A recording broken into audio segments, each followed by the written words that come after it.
Jey Uso held a World Heavyweight Championship for 51 days. He won it from Gunther in an emotional upset, only to lose it back to Gunther on Raw after Money in the Bank, June 9th, 2025. So here's the question. Did Jey Uso prove he could stand on his own as a legitimate world champion, or is he still just a tag team guy at the end of the day? Today, I'm putting his entire title reign under the microscope using my Pro Wrestling Scorecard. And by the end of this video, my final score, it might surprise you, might even piss you off. Here's how I do it. 4 categories. Each scored 1 out of 10. In-ring ability, mic skills and charisma, accomplishments and legacy, and once the numbers hit the board, there's no hiding from the truth. This is the Pro Wrestling Scorecard. Jey Uso, one of the most decorated tag team wrestlers in the modern era. Alongside his brother Jimmy, he dominated tag team divisions for over a decade, building a Hall of Fame resume with tag gold around his waist. But his 51-day reign as World Heavyweight Champion, that was all Jey. No tags,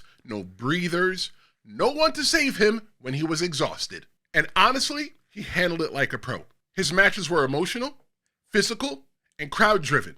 He didn't just survive solo matches, he thrived. One of the standout moments, defending the championship against Logan Paul at Saturday night's main event. He brought the fight and proved he could hold his own under pressure. While there were no 5-star classics, Jey Uso showed that he wasn't just a tag team specialist. He was a complete performer when it mattered. For in-ring ability, I give Jey Uso 7.5 out of 10.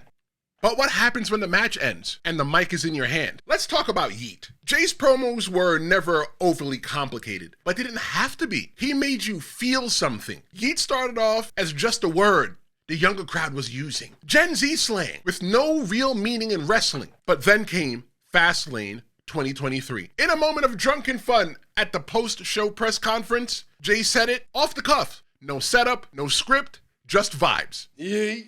And by Monday night on Raw, the entire arena was chanting it with him. Every night after that, he'd pick a kid out of the crowd and yeet with them. And the crowd followed. It wasn't just a catchphrase anymore. It was a movement. Kids, parents, millions were yeeting alongside him. Not only in the arena, but at home too. That kind of mass connection, that's charisma at its peak. For mic skills and charisma, I give Jey Uso 8.5 out of 10.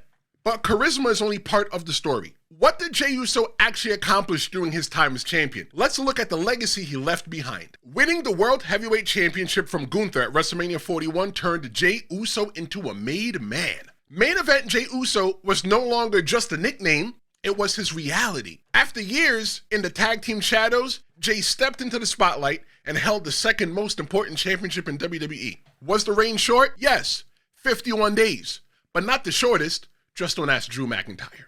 This was a moment of arrival for a guy who spent years building an identity separate from his twin brother. It mattered to him, to fans, and to the story of what comes next. For accomplishments, I give Jey Uso 6.5 out of 10. But a title win doesn't guarantee long-term impact. How much did Jey Uso actually move the needle? And now we get to the category that may hurt the most: impact. Yes, Jey Uso's championship win got a monster pop at WrestleMania 41. He was beloved by the fans, and he probably sold a ton of shirts during this run. But did it change the game? Did it elevate WWE's landscape? Not really. Jey Uso's reign as World Heavyweight Champion felt transitional. Once Gunther showed up, the shift was immediate. And when Jey lost the title, the night after Money in the Bank, it almost felt like it was the plan all along. If Jey Uso never wins another world title, this 51-day run might be remembered as a footnote, an emotional high, but not lasting legacy. For impact, I give Jey Uso 6 out of 10.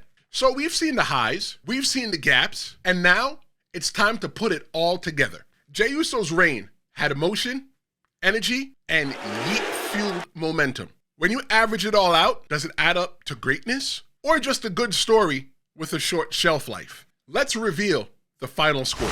In-ring ability, 7.5. Mic skills and charisma, 8.5. Accomplishments, 6.5. Legacy, 6. This gives us a final score of 7 out of 10. Jey Uso proved he could carry the title, connect with fans, and hold down the main event. What Jey Uso didn't do was he didn't reinvent the wheel, but he reminded us why we believed in him in the first place. And now that the numbers are locked in, let me ask you something. That was my score. What's yours? Drop your rating in the comments, 1 through 10, and let me know. Was Jey Uso a transitional champ or a future Hall of Famer in the making? And if you disagree with my score, good. Challenge it. Prove me wrong in the comments. This isn't just about what I think. This is about what you think. Your voice matters here. If you liked this video, YouTube says that you might like this one too.